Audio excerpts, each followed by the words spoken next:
हरिहंस सिद्ध सूरी उपाध्याय साधु सर्व अर्थ के प्रकाशी मांगलिक उपकारी है।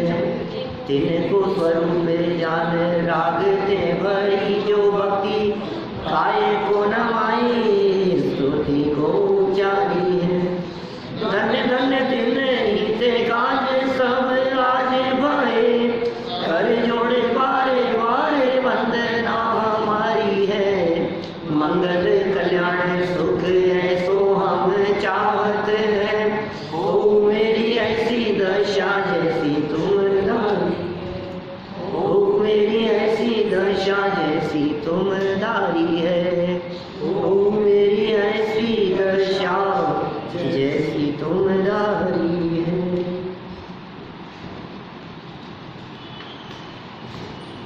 मोक्ष मार्ग प्रकाशक नामक ये ग्रंथ और यहाँ 7वें लंब को आधार बनाकर श्रावकों के स्वरूप की चर्चा चल रही थी। क्षत्र चूड़ामणि नामक ग्रंथ सुबह से वो मोक्ष मार्ग प्रकाशक घूम रहा है, क्योंकि वो कल एक प्रवचन डाला ना उसका टोडरमल जी वाला, हाँ टोडरमल जी का जीवन परिचय, वो चर्चा मैंने सुबह सुनी आज। वो चर्चा यहीं से शुरू हुई थी। हो मेरी ऐसी दशा जैसी तुम धारी है। इन पंक्तियों के जो लेखक हैं, ये पंक्तियाँ जिन्होंने लिखी है वो हैं टोडरमल जी।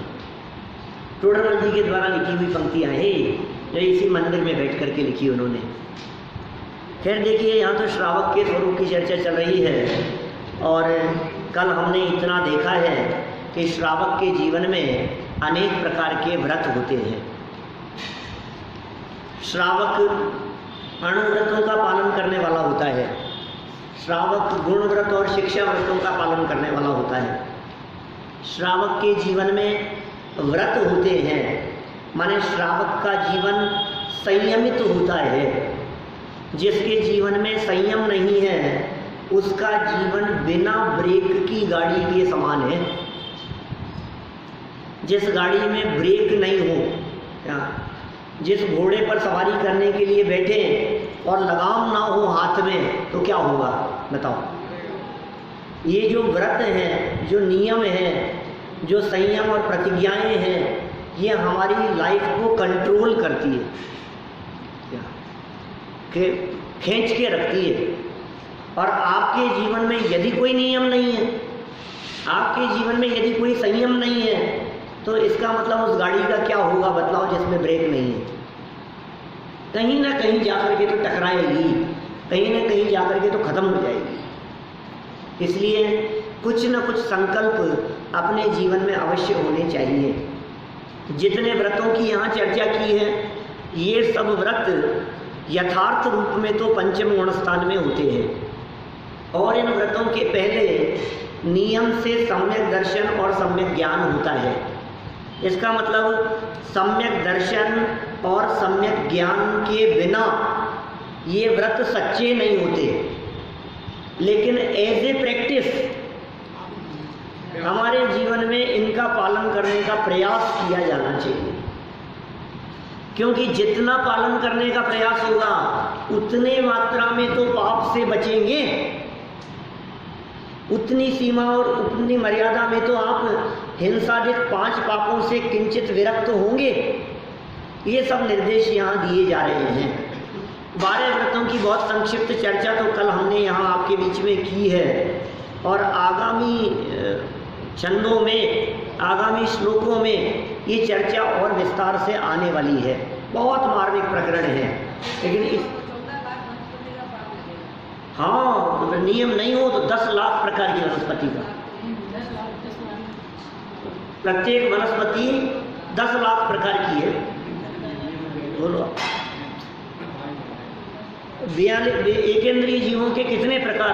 आप यदि इस अनर्थ दंड का संयम ना लेवो, इसके पाप का, तो एकेंद्रीय जीवों की 52 लाख योनियां हैं। एकेंद्रीय जीवों की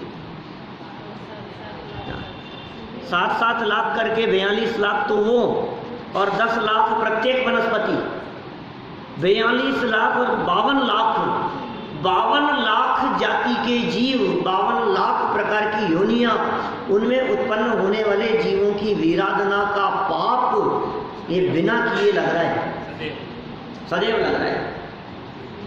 बहुत बार इस तरह के पहले किए भी हैं, हमने भी सोचे हैं, और यहाँ भी बहुत तरह की इस तरह की चर्चाएं हुई है। कितनी वनस्पतियाँ हमारे उपयोग में आती है, कितनी वनस्पति का हम सेवन करते हैं, मामूली। आप 50 कह रहे हैं, होंगी 50 तो हो सकती है पूरे साल भर की मानो तो, और ज़्यादा यदि आप बढ़ाते जाओ सब तरह की, आपकी गिनती में 100-125 से ज़्यादा नहीं आ सकती, गिनती में ही नहीं आ सकती है। आपने लेकिन 60 के ऊपर नहीं लिखी। कहाँ सारी जड़ी बूटियों को मिलाएंगे? जड़ी बूटियाँ ग्रीनरी में नहीं आती है। यदि उनको हरी में सेवन करोगे, क्या सूखे की बनती है ना, तो सूखे की चक्कर नहीं है यहाँ तो ग्रीन का चक्कर है, ग्रीनरी का चक्कर है। सूखने के बाद तो कितने भी बने उससे कोई फर्क नहीं पड़ता है। क्या चीज? ड्राई फ्रूट नहीं आएंगे, ड्राई फ्रूट नहीं आएंगे। फ्रूट्स की बात है, ड्राई फ्रूट्स की नहीं। जितनी सब्जियां हैं दीपेश जी, एक बार नाम लिख लो, और अभी नहीं साल भर लिख लो, क्योंकि क्या पता कौन से मौसम में कौन सा आता है और हम भूल जाएं। जितने फल आपको इधर उधर के दिखाई देते हैं, जितनी सब्जियां बाहर भी और भी आती हैं, समझ लो आप एवोकाडो जैसी चीज़ें भी जो यहाँ साधारणतः नहीं मिलती हैं, आने लग गई जगह, अब तो यहाँ भी आने लग गई है। तो और इस तरह की चीज़ें मैंने समझ लीजिए आप, नाम भूल रहा हूँ, लेकिन बहुत सारे फल ऐसे हैं जो हम देखते हैं, सब लिख लो आप। अमेरिका में जो आते हैं, जैसे कीवी के लिए कह रहे हैं, ये कीवी भी बहुत आने लग गई यहाँ आजकल, खूब आती है। हाँ, लेकिन अनजान नहीं खाना चाहिए, लेकिन अनजान और जानकारी का क्या फर्क है ये बताइए। माने हम कीवी को नहीं पहचानते थे, हम एवोकाडो नहीं जानते थे, अब हमारी जानकारी में खूब पहचानते, अब तो खूब जानते हैं उसको। तो अजान का अर्थ ये है, अचानक कभी आपके निगाह में कोई ऐसी चीज़ आ जाए जो जंगल से गुजरते समय किसी पेड़ पर लगी हुई है, आपने कभी देखी नहीं है, आपका उसके बारे में परिचय नहीं है, तो आप ना खाएं। इसका नाम है अनजान। अनजान नहीं खा रहे हम, लेकिन जो आपके रेगुलर टच में आ रही है, फिर पहले तो नहीं आती थी, हमने हमारी उम्र के 35 साल तक हमने नहीं देखा कभी एवोकाडो, नाम भी नहीं सुना था कभी, लेकिन वहाँ जाकर के देखा सब खाते हैं, फिर किस तरह का फल है उसके बारे में परिचय लिया, फिर खाना शुरू कर दिया। तो बहुत उपयोगी है। और एवोकाडो तो होता है आम जैसा, क्या, लेकिन टेस्टलेस होता है, स्वाद नहीं होता उसमें कुछ भी। जयपुर में आने लग गया, आपके जौहरी बाजार में कई जो हैं फल सब्जी वाले, उनके यहाँ मिलेगा आपको। आप उससे मांगेंगे ना, तो वो दिखा देगा आपको किस तरह का होता है। आम नहीं है क्या, लेकिन वो सबसे ज़्यादा उसमें वो शारीरिक स्वास्थ्य की दृष्टि से बहुत उपयोगी है। और जितने मैक्सिकन फूड बनते हैं वो खाने में, उनमें वो बहुत ज़्यादा उपयोग में लिया जाता है। हरी सब्जी है, आम जैसी, ऊपर आम जैसा ही छिलका होता है। अभी कहाँ था मैं, ऑस्ट्रेलिया के अंदर भी बहुत था, और नैरोबी में तो बहुत होता है, और अमेरिका में भी बहुत होता है, बहुत ज़्यादा। तो यहाँ तो एक एक पीस उसका कम से कम 150-200 रुपये का आता होगा यहाँ पर। खैर मेरा तो ये कहना है, जब आपका किसी फल से परिचय हो गया, आप सब लिख लो ना, 100 हो जाएंगे, 150 हो जाएंगे, 200 हो जाएंगे, उसके बाद जो भी है सबका हमने कर दिया त्याग, 200 के अलावा, ठीक है। तो बाकी जो बच गई है 9,99,800 9,99,800 तरह की जो वनस्पतियां थी, उनके पाप से बच गए। 200 की मर्यादा ले ली तो हमने, लेकिन लिखने पड़ेंगे नाम लिख करके, ऐसे नहीं चलेगा कोई भी आ जाएगी तो खा लेंगे। इसके लिए हमने आपको समय दिया है 1 साल का, दीपेश जी आप 60 की लिस्ट ले सकते हैं अरुण जी से। 660 की अम्मा जी ने और ज़्यादा लिख रखे थे अपने, शांति देवी जी ने, मुशर्रफ वालों ने और ज़्यादा थे। तो आप लिख सकते हैं जिधर साल भर के अंदर सारे मौसम देख लिए, सब जगह देख लिए, नेट पे सर्च कर करके लिख लिया आपने, बाकी सिर्फ पाप से बच गए। अभी जब तक आपने त्याग नहीं किया है सबका पाप लग रहा है। किताब हम तो खा तो रहे नहीं खा रहे हो, तो कभी खाने में आ जाए, तो खाने में आ जाए और आपकी तरफ से तो कुछ भी आओ ना, आपके त्याग तो कुछ भी नहीं है, तो पूरे का पाप लग रहा है। ये संयम की महिमा है। इसके लिए हमारे यहाँ पुरुषार्थ सिद्धि उपाय नामक ग्रंथ में 2 शब्द आए हैं, एक अविरमण रूप और एक परिणमन रूप। क्या ये 2 शब्द हैं? अविरमण और परिणमन। अविरति का पाप लग रहा है नहीं खाते हुए भी। जैसे समझ लीजिए रात्रि भोजन आप करते नहीं हैं, नॉर्मली नहीं करते। बहुत लोग मिलते हैं जगह जगह, तो कहते हैं साहब हम खाते ही नहीं, हम खाते ही नहीं है। तो त्याग है क्यों? त्याग तो नहीं है, त्याग नहीं है तो खाने का पाप लग रहा है। क्या साथी, आपने यदि नियम नहीं लिया हुआ है ना, निरंतर खाने का पाप लग रहा है आपको। रोजाना दिन में खा रहे हो आप पिछले 2 महीने से, लेकिन नियम नहीं लिया है तो भी आपको पाप लग रहा है खाने का। क्या बात कर रहे हो आप? अविरमण का पाप लग रहा है, अविरति का पाप लग रहा है, व्रत नहीं लेने का पाप लग रहा है, वो दोष लग रहा है उसमें। साहब हम खा ही नहीं रहे, क्या बात कर रहे हो आप? कि आपने नियम क्यों नहीं लिया ये बताओ, बोलो। हम आपके घर आए थे मेरी, हाँ आपने रात को कुछ अन्न की चीज़ तो नहीं लगाई, बिना अन्न की चीज़ लगा दी हमारे सामने, बोलो। ड्राई फ्रूट लगा दिए और पूछा हमसे कि आप खाते हैं कि नहीं खाते हैं? हमने कहा नहीं खाते यार, रात को नहीं खाते। फिर आप पूछेंगे कि आपके नियम है क्या? और यदि हमने बिल्कुल स्पष्ट शब्दों में कह दिया कि नियम है, हम नहीं खाते रात को, त्याग है हमारे, तो बात ही खत्म हो गई। और यदि कदाचित ये वाक्य सुनने को मिल जाए कि नियम तो नहीं है क्या, तो फिर सामने वाला व्यक्ति ये कहता है कि यार नियम तो नहीं है, अभी तो चलेगा थोड़ा सा, तो अभी ले लो आप। क्या अब ले लो यार, आज में क्या हो गया, हमारे यहाँ कौन सा आते हो आप? नियम होता तो हम कुछ नहीं कहते आपको, और खुद को भी ऐसे लगने लग जाता है कि अब यार ठीक है, इतना फोर्स कर रहे हैं तो नियम तो है नहीं। और नियम नहीं लेने के पीछे हम आपसे पूछते हैं कारण क्या है, नियम क्यों नहीं लिया आपने? तो आपका जवाब होता है क्या पता कभी। बोलो यही वाक्य होगा ना, आपने नियम क्यों नहीं लिया? क्या पता साहब, कभी खाना पड़ जाए, कभी मौका लग जाए। अच्छा वो कभी कब आ सकता है? आज आ सकता है कि नहीं? तो वो कभी तो कभी भी आ सकता है, आज भी आ सकता है। बाजार की मिठाई, किसी भी चीज़ का, क्या अकेले बाजार की मिठाई का क्यों कहते हो? बाजार की सभी चीज़ों का करो ना। मिठाइयों से ज़्यादा खतरनाक है बाजार की नमकीनें, नमकीन, मिठाई, कचौरियाँ माँ खतरनाक है सब। चलो देखो भाई, सम्यक दर्शन की बात कह रहे हैं सबसे पहले तो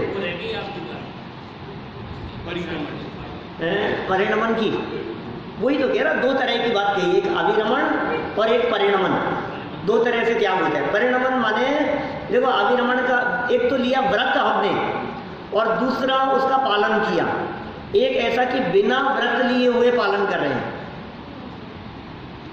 आप यदि रात्रि को नहीं खा रहे हैं क्या, तो परिणमन का पाप तो नहीं लग रहा है क्योंकि आप खा नहीं रहे, इतना तो अच्छी बात है, परिणमन का पाप तो नहीं लग रहा है।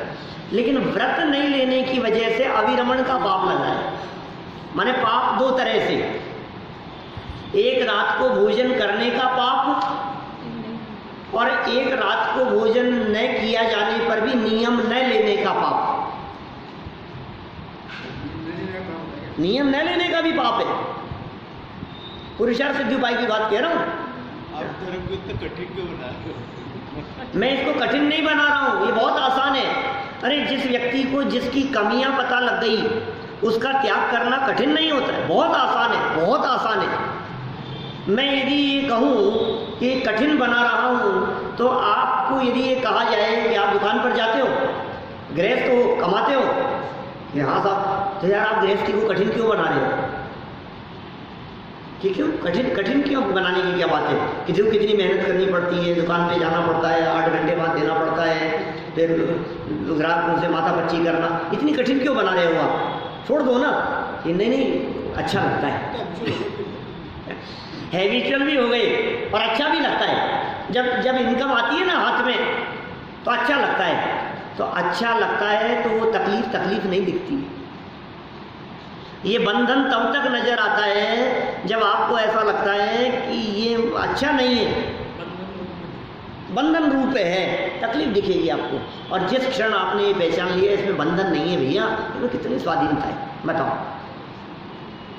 कितनी स्वतंत्रता है। किसी व्यक्ति ने आपको कोई काम नहीं बताया क्या, तो आप खुश हो जाओ, कोई काम नहीं बतलाया, मैं फ्री हो गया। और किसी व्यक्ति ने आपको कोई काम बताया तो भी खुश हो जाओ कि अपना समझते हैं इसलिए तो काम बताया।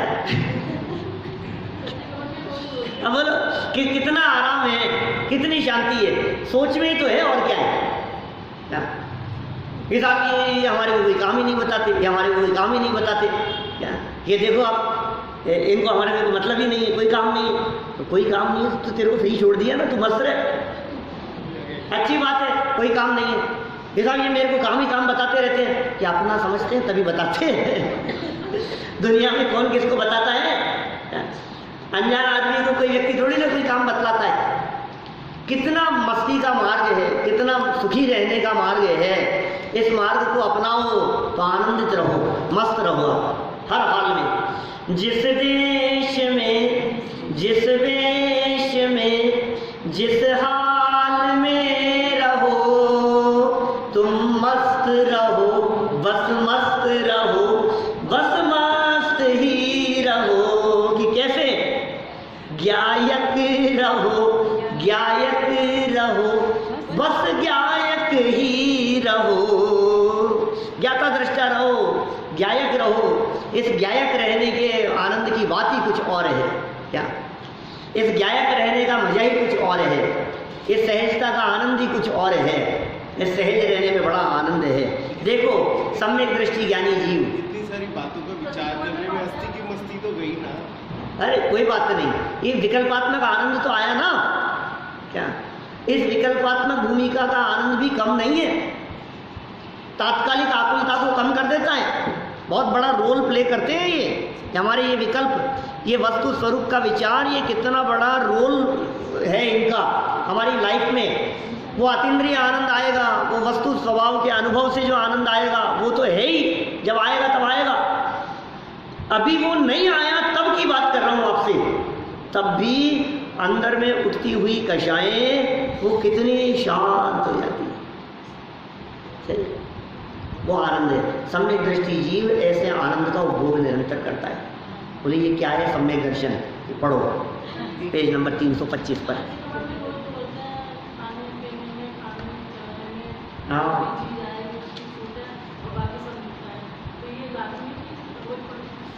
काय में पढ़ते हो आप?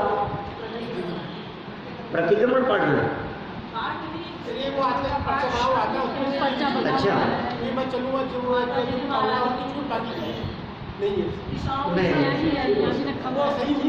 पता नहीं वो क्या बना है, मैंने देखा नहीं था इसलिए मैं कुछ कह नहीं सकता। हाँ नहीं देखो जो भी है उसको मैं बिना देखे नहीं कह सकता हूँ, आप मुझे दिखा दीजिएगा फिर बात कर लीजिए। हाँ कोई बात नहीं, अब हम तो देखते कम है ना इसलिए। देखो सम्यक दर्शन की शास्त्रों में अनेक परिभाषाएं मिलती है। पेज नंबर 325 पर है बीच में।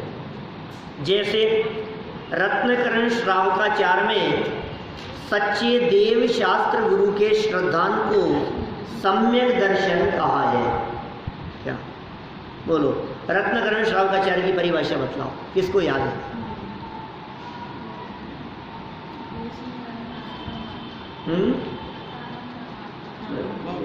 श्रद्धानम परमार्थानाम आप्त आगम तपोव्रताम त्रिमूढ़ापूर्णमष्टांगम सम्यक दर्शन मस्मयम। याद नहीं किसी को और को? हम तो साथ साथ याद किए थे हमने बहुत सारे शब्द। सात स्वाध्याय के अंतर्गत श्रवणाचार्य जब चल रहा था तो बहुत सारे शब्द याद किए थे। श्रद्धानम परमार्थानाम, परमार्थ से निश्चय की बात कर रहे हैं। निश्चय से श्रद्धान किसका?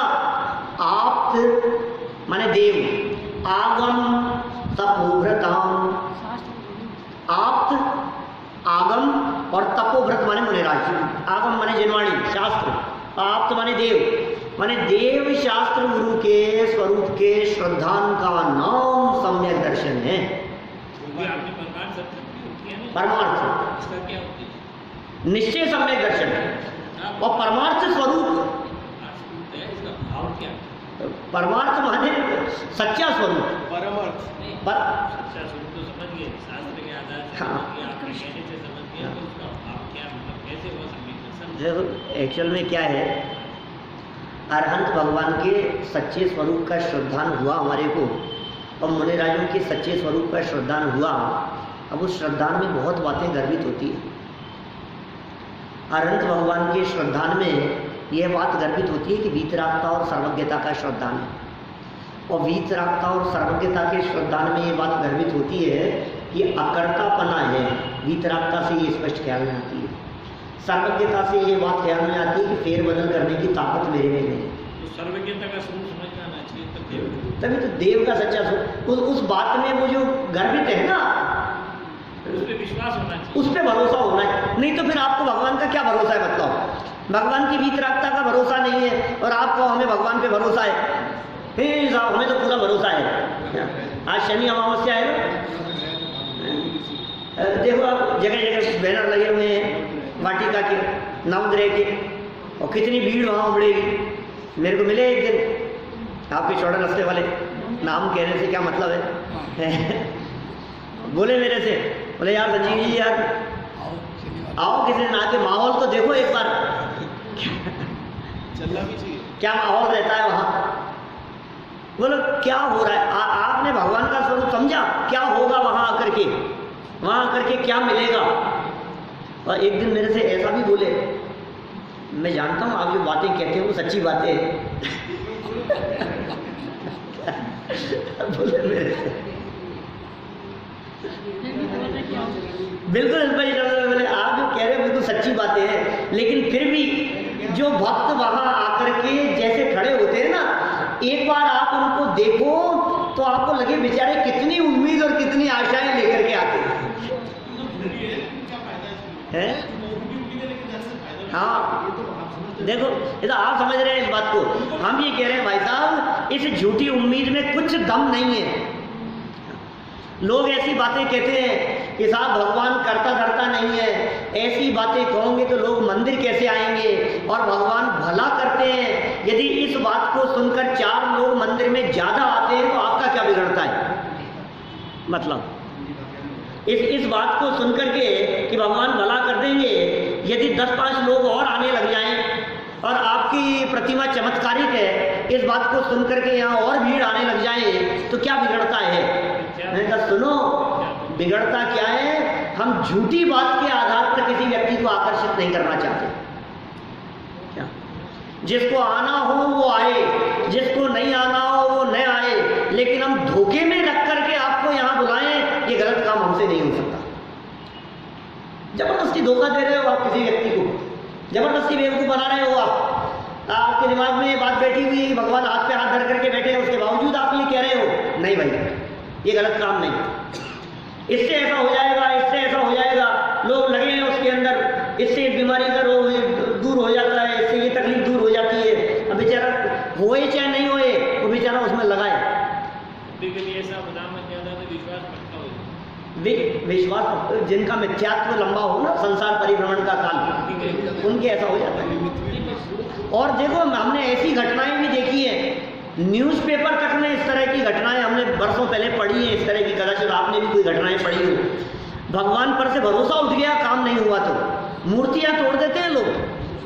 क्या भगवान, मैंने आपसे आपका सच्चा भक्त था, इतने सालों तक मैंने आपकी सेवा पूजन करी, अब मेरा इतना सा काम नहीं कर पाए आप, है ही नहीं, आप भरोसा नहीं मुझे आपके ऊपर। लोग तोड़ देते प्रतिमा, ऐसे ऐसे सर मेरे लोग होते हैं। बोलो आप, मैंने किस वजह से कौन क्या कर बैठे क्या पता, किसी का कुछ ठिकाना नहीं है हमारे को। तो भाई देव के श्रद्धान में क्या बातें कही है, शास्त्र के श्रद्धान में क्या बातें कही है, और गुरु के श्रद्धान का मतलब क्या है, क्या यह नग्न स्वरूप तुम्हारा है, जग की नश्वरता का सच्चा दिग्दर्शन करने वाला है। ये सच्चा दिग्दर्शन करता है जगत का नश्वर स्वरूप और सच्चा सुख। हे गुरुवर, शाश्वत सुख दर्शक ही है नग्न स्वरूप तुम्हारा है, शाश्वत सुख को दिखाने वाला। ये देव शास्त्र गुरु का सच्चा श्रद्धान हुए तो अपने आत्म का श्रद्धान हुए बिना न रहे, तो सम्यक दर्शन होता है। उनका श्रद्धान तो पराया श्रद्धान है, उनका श्रद्धान तो व्यवहार श्रद्धान है। इसलिए देव शास्त्र गुरु के श्रद्धान की बात नहीं कही मैंने, आपने ध्यान दिया होगा। देव शास्त्र गुरु के स्वरूप के श्रद्धान की बात कही। देव शास्त्र गुरु का श्रद्धान व्यवहार से सम्यक दर्शन, देव का श्रद्धान है, गुरु का श्रद्धान है। लेकिन उनका जो स्वरूप है ना, देव का स्वरूप, वो देव का स्वरूप कैसा है, जैसा मेरे आत्मा का स्वरूप है। जो जान दिया रहंतम दवत्त गुणत पज्जयते हिम, सो जान दिया अपाणम मोहो खरु जाति तत्सलयम। आचार्य कुंकुम स्वामी फरमा रहे प्रभु संसार 80 नंबर की गाथा में, जो अनंत भगवान को द्रव्य गुण पर्याय से जानता है, वो अपनी आत्मा को द्रव्य गुण पर्याय से जानता है, और सम्यक दर्शन हो जाता है। कितनी सुंदर बातें हैं। तो पहली परिभाषा देखो, बहुत सारी परिभाषाएं यहाँ दी हैं, ये सब याद होनी चाहिए हमारे को। जितनी संभव हो सके उतना आप याद रखने का प्रयास करें। हाँ बिल्कुल। देखिए रत्नकरण श्रावकाचार्य की परिभाषा याद हो गई। क्या परिभाषा कही, श्रद्धानम परमार्थानाम आप्त आगम तपोव्रतम त्रिमूढ़ा पूर्णम अष्टांगम सम्यक दर्शन मस्त। 3 मूर्ता रहित और 8 अंग सहित और देव गुरु धर्म का श्रद्धान, वो सम्यक दर्शन। नंबर 2 दूसरी परिभाषा बहुत फेमस है, ये भी याद होनी चाहिए। तत्वार्थ सूत्र ग्रंथ के प्रथम अध्याय के दूसरे सूत्र में 7 तत्वों की सच्ची श्रद्धा का नाम सम्यक दर्शन कहा है। सूत्र बताओ। तत्वार्थ श्रद्धानम सम्यक दर्शनम, सूत्र जी का पाठ करते हैं। दूसरा सूत्र है सम्यक दर्शन ज्ञान चारित्राणि मोक्ष मार्ग है, तत्वार्थ श्रद्धानम सम्यक दर्शनम, मतलब तत्वार्थ की श्रद्धा का नाम सम्यक दर्शन है। ये सम्यक दर्शन की दूसरी परिभाषा। 7 तत्व की अर्थ सहित श्रद्धा, भाव सहित पदार्थ की श्रद्धा, जीव कौन है, अजीव क्या है, आश्रम बंध संवर्धन जरा मोक्ष क्या है, इनके स्वरूप का जो गहराई से श्रद्धान है उसका नाम सम्यक दर्शन है। ये मिनिमम कोर्स है भाई साहब मुक्ति के मार्ग के लिए। प्राथमिक कोर्स है, मिनिमम है। ये 7 तत्व की श्रद्धा मिनिमम है। और 7 तो बहुत हो गए, कम करने में कोई बात नहीं, तैयार हो तुम करने के लिए। 7 नहीं, कोई बात नहीं, कम कर दे, एक से काम चल जाएगा। बोलो एक अकेले जीव तत्व का श्रद्धान, जिस व्यक्ति को सुखी होना हो, जो व्यक्ति आत्म कल्याण करना चाहता हो, जो व्यक्ति दुखों से मुक्त होना चाहता हो, उसे कम से कम सबसे पहले अपने आप का भरोसा तो हो। क्या यहाँ साहब बिल्कुल जीव तत्व का श्रद्धान, ये ठीक है, अपने आप का श्रद्धान। मैं ये पूछ रहा हूँ आपसे कि जीव तत्व का श्रद्धान तुम्हें करना है, तो एक बात मैं पूछना चाहता हूँ, क्यों एक की बात पूछ रहे हो, आए क्यों हो यहाँ पे, ये सब सुखी होने के लिए। तो तुम्हें पता है पूर्ण सुख क्या है, 100% सुख क्या होता है? कहीं ऐसा तो नहीं है कि कहीं गलत फहमी में, किसी गलत चीज़ में तुम ज़्यादा सुख मान लो। तो कम से कम इस बात का तो पता होना चाहिए कि 100% सुख कहाँ है और कैसा कैसा होता है। हाँ बिल्कुल साहब, ये तो होना चाहिए। बोले इसको कहते हैं मोक्ष। माने जीव तो ठीक है, लेकिन कम से कम उस आनंद को, उस आनंद की परिस्थिति को, जहाँ सर्वाधिक सुख है, उस अवस्था को तो जानो। बोलो जानने को तैयार हो के नहीं, क्योंकि उसको नहीं जानोगे तो कैसे काम चलेगा। बोले चलो ठीक है, मोक्ष को जान लेंगे, जीव के साथ साथ में मोक्ष की बात कर लो। लेकिन भाई एक बात है, मोक्ष की बात तो कर रहे हैं हम, ये तो भरोसा हो जाएगा कि ये मोक्ष है, लेकिन उस मोक्ष की प्राप्ति का रास्ता भी तो जानो, नहीं तो पहुंचोगे कैसे उस मंजिल तक। उसमें कर्मों से रही तो उस मंजिल तक पहुंचने का रास्ता भी तो चाहिए, क्योंकि बिना रास्ते के हमने दिखा तो दिया, अब वहां तक पहुंचे कैसे ये बताओ। तो सुनो, वो जो पहुंचने का रास्ता है वो कहलाता है संवर और निर्जरा, वो रास्ता है।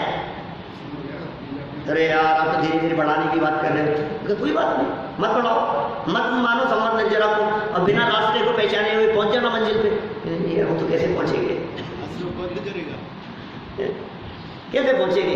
संवर निर्जरा तो जानना ही पड़ेगा ना, उसके बिना मोक्ष की प्राप्ति, मतलब रास्ते के बिना मंजिल कैसे मिलेगी।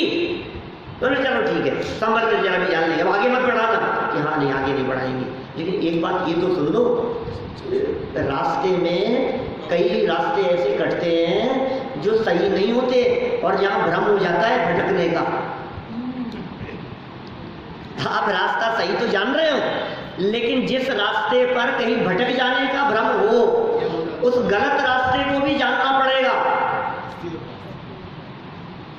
यह बात तो सही कह रहे हो, ऐसा नहीं हो जाए कि हम हमें जाना हो मोक्ष और पहुंच जाए नरक में, निगोद में, कहीं और गलत रास्ता पकड़ ले। जाना था दिल्ली और पहुंच गए आगरा ये क्या हुआ, गलत रोड पकड़ ली। तो बात तो सही कह रहे हो, वो तो जान लेंगे हम, लेकिन तत्व नहीं जानेंगे। और कुछ तो बहुत हो गए, जीव के साथ में मोक्ष बढ़ा दिया और संवर निर्जरा की बात कर दी, आपने रास्ता जान लिया कि नहीं, हम कुछ और नहीं बढ़ाएंगे। हम तो ये कह रहे हैं जो गलत रास्ता हो उसको भी जानो, भटक नहीं जाए इसलिए, ठीक है वो भी जान लेंगे। सुनो, लेकिन ये जो है ना गलत रास्ते पर नहीं चले जाएं, ये गलत रास्ते को शास्त्रों में दो शब्द दिए हैं, आश्रम।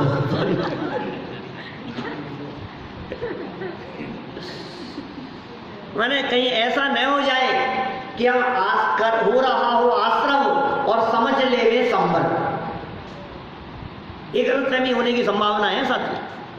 हो तो रहा था आश्रम, हो तो रहा था बंद जैन साहब, और हमने ये समझ लिया कि हम तो चल रहे हैं मोक्ष मार्ग पे, तो गाड़ी कहाँ पहुंच जाएगी, ये चतुर्गति में भटकती नहीं। ये समझते, पुण्य को मोक्ष समझ लिया, शुभ भाव को धर्म समझ लिया, बंधन में मुक्ति मान ली हमने, स्वर्ग को ही मोक्ष समझने लगा, बहुत तरह की बातें हैं। तो सात तत्व संबंधी भूलों की चर्चा में बहुत चर्चाएं की है हमने, टोडरमल जी के आधार पर भी की है, और पीछे तत्व ज्ञान पाठमाला में भी की है, गीता विज्ञान पाठमाला में भी की है। चलो खैर, तो साहब ये भी जानना पड़ेगा क्या, कि हाँ जानना पड़ेगा, बिल्कुल जानना पड़ेगा। तो बोले ये आश्रम बंध का श्रद्धान भी हो गया, संवर निर्जरा का श्रद्धान भी हो गया, और मोक्ष का श्रद्धान भी हो गया। अब तो बराबर है क्या, आपने आपका श्रद्धान तो था ही। ये सुनो भाई, ये अपने आप के श्रद्धान में बड़ी गड़बड़ी होती है। ये जो जितनी बातें खड़ी हो रही है ना, ये आश्रम बंध, संवर निर्जरा और मोक्ष, ये सब इसलिए खड़े हुए हैं कि तूने जीव को जीव नहीं समझा, जीव को जीव नहीं समझ करके अजीव को जीव समझ ले वे, समझ रहा है अनादि से। अजीव को जीव समझा, इसलिए आश्रम और बंध खड़े हैं, और अजीव को अजीव और जीव को जीव जाने, माने मिलावट न करे तो संवर निर्जरा प्रकट होते हैं, और जीव को जीव जानकर उसमें समझ आए तो मोक्ष प्रकट होते हैं। सात से कम नहीं हो सकते, इनकी श्रद्धा जरूरी है। दुख का कारण मुक्ति, और मुक्ति का कारण मुक्ति का मार्ग, यही तो सात तत्व हैं, और क्या है। इनको जानना कितना जरूरी है, इनकी श्रद्धा को सम्यक दर्शन कह करके पुकारा है। बोलो, इसमें पता नहीं नीचे देंगे क्या, परिभाषा नहीं दी है कहीं भी, लेकिन मैं आपको बतलाता हूँ एक और परिभाषा टोडरमल जी की इसी प्रसंग में।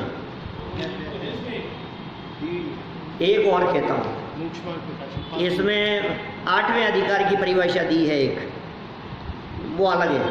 मैं टोडरमल जी की एक और परिभाषा बतलाता हूँ आपको। मोक्ष मार्ग प्रकाशक ग्रंथ अध्याय 7वें अध्याय में उन्होंने सम्यक दर्शन, सम्यक ज्ञान, सम्यक चारित्र्य की परिभाषा दी है। अंत में अध्याय जहाँ समाप्त हुआ है वहाँ उन्होंने कहा जे रागादि मिटाने के श्रद्धान को सम्यक दर्शन कहते हैं। रागादि मिटाने का श्रद्धान वो सम्यक दर्शन है। रागादि मिटाने का जानना वो सम्यक ज्ञान है। और जिस प्रकार से रागादिक मिटे वो आचरण ही सम्यक चारित्र्य है। बोलो कितने सुंदर तो अनुभव से निकली हुई बातें होती है, जैसा फील करते हैं वैसा बतलाते हैं। कितने सुंदर बात कह दी है। रागादि मिटाने का श्रद्धान सम्यक दर्शन, श्रद्धा वो सम्यक दर्शन, जानना वो सम्यक ज्ञान, और वैसी ही प्रवृत्ति वैसा ही आचरण वो सम्यक चारित्र्य। कितना संक्षेप में कह दिया है, हर व्यक्ति को समझ में आवे। और मैं अपनी भाषा में यदि और सरल करके कहूँ, क्या सम्यक दर्शन ज्ञान चारित्र्य की परिभाषा, तो दुख मिटाने की श्रद्धा को सम्यक दर्शन कहते हैं। रागादि मिटाने का श्रद्धान क्या है? क्यों मिटाना है? रागादिक दुख कारण जाने, सुनिए लाइनें भी। रागादिक दुख कारण जाने, त्याग दीनी बुद्धि भ्रम की महिमा है। महिमा है अगम जिनागम की महिमा है। जनवाणी स्तुति है, भागचंद जी द्वारा लिखी गई।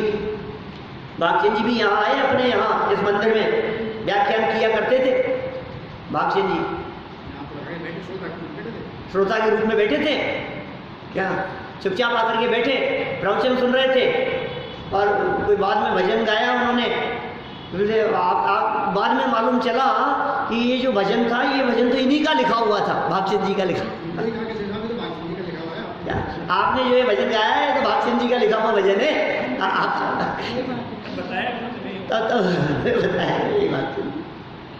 बोलो ऐसे ऐसे विद्वान, तो उनका लिखा हुआ है ये जनवाणी स्तुति, महिमा है अगम जिनागम की। इसकी 4वीं 5वीं लाइन है, 5-7 लाइन का तो भक्ति है। उसमें लिखा है रागादिक दुख कारण जाने। क्या जाना? राग आदि को दुख का कारण जाना। ये राग दुख का कारण है, ये मोह दुख का कारण है। मोह दुख का घर है मैंने आज सरासर देखा है। ये मोह, राग, द्वेष, ये कषाएं, ये विकार, ये दुख का कारण है। तो बोलो इनको मिटाना चाहते हो या नहीं? चाहते तो सभी चाहते हैं। भरोसा होना चाहिए कि ये मिट सकते हैं और मुझे मिटाना है। इस भरोसे और इस श्रद्धा का नाम सम्यक दर्शन है। अब मिटेंगे कैसे? ये जानना, ये सम्यक ज्ञान है। और मिट जाए दुख तो समझ लेना चारित्र्य, सम्यक चारित्र्य हो गया। ऐसी ऐसी परिभाषाएं दी है। ये सम्यक दर्शन की परिभाषाओं के बारे में चर्चा कर रहे हैं हम। सम्यक दर्शन किसका नाम है? सबसे पहली परिभाषा रत्नकरण श्रावकाचार्य स्वामी ने रखा, और देवगुरु धर्म के श्रद्धान का नाम सम्यक दर्शन का। दूसरी परिभाषा तत्वार्थ श्रद्धानम सम्यक दर्शनम। तत्व अर्थ की श्रद्धा का नाम सम्यक दर्शन है। चलो हाँ, तत्वार्थ श्रद्धानम सम्यक दर्शनम की चर्चा करते हुए टोडरमल जी ने 9वें अध्याय में उसको सिद्ध किया कि ये लक्षण अव्याप्ति दोष से रहित है, अतिव्याप्ति दोष से रहित है, असंभव दोष से रहित है, और ये कैसे निर्दोष लक्षण है तत्वार्थ श्रद्धान। और फिर उसमें सारी बातें घटित करी। क्या आप तत्वार्थ की बात कहते हो, वहाँ तो देवगुरु धर्म की बात कही है, वहाँ तो ये कहा है, सब गर्भित होती है उसमें, सबको सिद्ध किया। देखिए नंबर 3 हापा पर के श्रद्धान को भी सम्यक दर्शन कहा गया है। लो संक्षेप कर दिया थोड़ा सा। सबसे मुख्य है आपा पर का श्रद्धान, ये क्या है? जीव अजीव। ये आपा पर का श्रद्धान क्या चीज है? निज को निज पर को पर जान, तेरे दुख का नहीं लेश निरान। यही तो आपा पर का श्रद्धान है। अपने और पराये का, मैं कौन हूं और पर कौन है, इस भरोसे को क्या कह दिया? सम्यक दर्शन। आपा पर, आपा माने कौन? मैं स्वयं, आत्म तत्व, त्रिकाली ध्रुव, एक रूप रहने वाला, परमानेंट, वो मैं, वो आपा। आपा न पहचाना तूने, कैसा ज्ञान धारी रे। कह रही भक्ति है, वास्तव में इन भक्तियों में जो मजा है। और अब करवाओ भक्ति संध्या, किसी को बुलाओ, आपके यहाँ से नरेंद्र जी को बुलाओ तो बोलो फिर सुनो सारे भजन। एक भजन नहीं मिलेगा आपको ऐसा। तो हमने बुलाया था जनता कॉलोनी में उसको, तो उसने बहुत अच्छे भजन गाए। उन्होंने कहा संजीव जी बैठे हैं यहाँ, मैं आपको वही पुराने भजन सुनाऊंगा जो रस आप लोग यहाँ स्वाध्याय के माध्यम से लेते हैं। बहुत अच्छे पुराने भजन, माने जो दौलत राम जी के हो, बुद्ध चंद जी, भागचंद जी के हो, ऐसे भजन सुनाए उसने। आप नहीं जानते, जयपुर जैन समाज में तो बहुत फेमस है। देखो आप गौरव सोभानी को हम लोगों ने कई बार बुलाया, तो बोले वो आध्यात्मिक भजन जो आपके ग्रुप में चलते हैं, वो यही जगह है जहाँ ऐसे पुराने भजनों की कदर है। 200-300 साल पुराने भजनों की, कितने सुंदर सुंदर भजन, बड़ा मजा आता है। आपा ने पहचाना तूने, कैसा ज्ञान धारी रे। आपा ने पहचाना, अपने आप को नहीं पहचाना। बोलो अरे क्या बात कर रहे हो साहब, मैं अपने आप को नहीं पहचानता। तू अपने आप को, तू है कौन? क्या अपने आप को पहचानने की बात कर रहे हैं? सबको तो जाना, निजको न जाना, कैसा ज्ञान धारी तूने, आपा ने पहचाना। आपा पर का श्रद्धान, ये सम्यक दर्शन है, माने मोक्ष मार्ग है। आपा पर की श्रद्धा का नाम मोक्ष मार्ग है भाई साहब। इसे मोक्ष की शुरुआत हो गई है, यहाँ मंजिल की प्राप्ति होगी अल्पकाल में। आपा पर के श्रद्धान का नाम सम्यक दर्शन कहा है। कितनी सुंदर परिभाषाएं। मन तो ऐसा होता है, एक एक परिभाषा की चर्चा एक एक दिन करो, 7 लाइन की 7 दिन चर्चा करो, ऐसा है। इतनी मार्मिक है बातें, बोलो नहीं हो सकती। देवगुरु धर्म के श्रद्धान की चर्चा 7 दिन नहीं हो सकती, तो करो। 7 तत्व के श्रद्धान की चर्चा 7 दिन नहीं कर सकते हम, एक दिन तो साधारण सी बात है। आपा पर के श्रद्धान की चर्चा, कितनी गंभीर चर्चाएं हैं ये सब। ये धर्म की चर्चा कर रहे हैं दीपेश जी, ये धर्म है। धर्म की शुरुआत यहाँ से होती है। इसको न पहचानने से धर्म नहीं होता। ये मोक्ष महल की प्रथम सीढ़ी है, सम्यक दर्शन। मोक्ष महल की पहली सीढ़ी, मुक्ति के मार्ग का पहला कदम, ये वो है सम्यक दर्शन, जिसको धर्म का मूल कहा है। आपने वाक्य पढ़े होंगे अभी महावीर जयंती के जुलूस में, दंसन मूलो धम्मो, पढ़ा कभी? दंसन मूलो धम्मो, चारित्तम खलु धम्मो, बत्तु सहाओ धम्मो, ये सब बहुत वाक्य मिलते हैं इस तरह के। दंसन मूलो धम्मो, ये क्या चीज है? दंसन माने सम्यक दर्शन। मूलो, मूल है भाई साहब, ये जड़ है धम्मो, धर्म की। इसके बिना धर्म नहीं हो सकता। जिसके बिना, जिस तरह जड़ के बिना वृक्ष की कल्पना नहीं हो सकती, जिस तरह से नींव के बिना महल की कल्पना नहीं की जा सकती है, ऐसे ही सम्यक दर्शन के बिना धर्म की कल्पना नहीं हो सकती। श्रद्धान धर्म का मूल है। श्रद्धान, श्रद्धा की बात कर रहे हैं। किसकी श्रद्धा, किसकी श्रद्धा करें? ललितपुर में लिया था एक विषय में, कहाँ से शुरू करें, श्रद्धा किसकी हो। बहुत सुंदर चर्चा, मार्मिक चर्चा, अभी पिछले 1 महीने पहले की बात है। किसकी श्रद्धा करें, किस पर भरोसा हो कि अरे किस पर हो तो अपने आप पर तो कर, कि मैं हूं, अपने आप के अस्तित्व पे भरोसा है क्या? उसे सम्यक दर्शन कहा है। अपने में अपनापन। देखो ये आगे वाली परिभाषा चढ़ा लगी, पढ़ो। एक एक लाइन बहुत मार्मिक है। समय तो हो गया है, लेकिन अपना क्या होगा पूरा करके भी करेंगे। विस्तार से समझने की आवश्यकता है। कल इन पंक्तियों को पूरा करेंगे, सम्यक दर्शन वाली इन सब पंक्तियों को, सम्यक ज्ञान की चर्चा भी करेंगे, है ना।